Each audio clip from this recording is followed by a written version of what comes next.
May mental health problem ba ang anak mo? Baka huli na ang lahat. Panoorin mo hanggang dulong itong video ito kung mahal mo ang anak mo.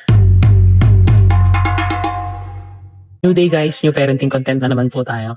Mga nakarang araw guys, nag-focus po tayo sa sarili natin. Pinag-usapan natin ang bedtime procrastination, carriage recovery, parenting styles at iba pa.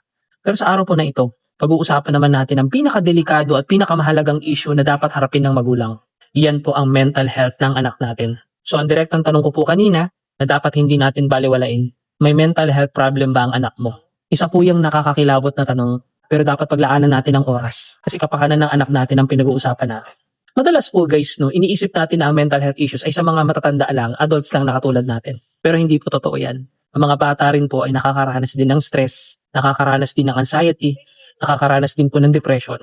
Limitado pa po ang kakayahan ng anak natin na magsalita. Kaya hindi nila alam paano articulate at paano sabihin yung mga nararanasan nila. Na tayo bilang isang magulang, ang dapat maging detective at magbasa ng mga kinikilos at senyales ng anak natin. Guys, kailangan natin maging detective. Ang alaga lesson na acronym natin for today, ang 5 babala na sinasabi ng mga eksperto na dapat nating tingnan sa mga bata para malaman kung may mental problem sila. First letter natin guys, A or aralin. Napansin mo ba na biglang bumaba ang grades ng anak mo? O kaya naman biglang nawala ang focus niya? Bantayan po natin guys, yung biglang pagbaba ng grades o yung focus ng anak mo sa pag-aaral. Ang paghina sa school performance ay madalas na nagpapakita ng stress o depression ng anak natin. Second letter natin guys, L or laro. All of a sudden ba, ayaw na ba makihalubilo ng anak mo? O tipo umuiwas siya sa social activities o dati niyang hilig gawin? Tingnan po natin ang biglaang pag-iwas, dating hilig at paikisalamuhan ng anak mo sa kaibigan niya. Tinatawag po ng mga experts yan na loss of interest. Yan yung pagkakawala ng interes sa dati niyang gustong gawin. Isa po itong seryosong senyales. Third letter natin guys, A rapekto. Mabilis na apekto.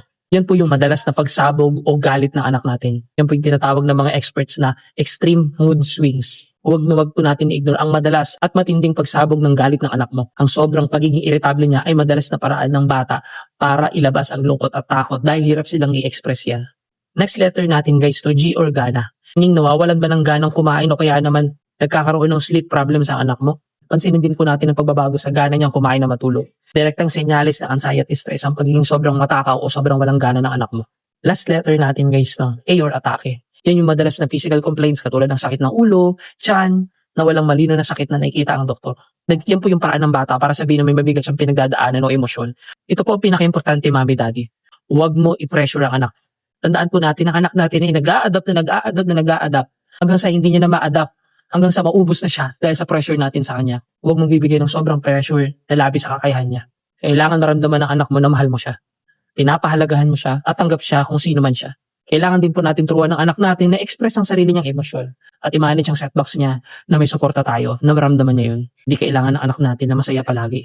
Yan po yung kailangan na malaman ng anak natin. Kailangan malaman ng anak natin na safe for not to be okay paminsan-minsan. Siyempre dapat handa tayo makinig. Ngayon ko lang na-realize guys na ang mental health hindi lang po yan sa ating mga matatanda.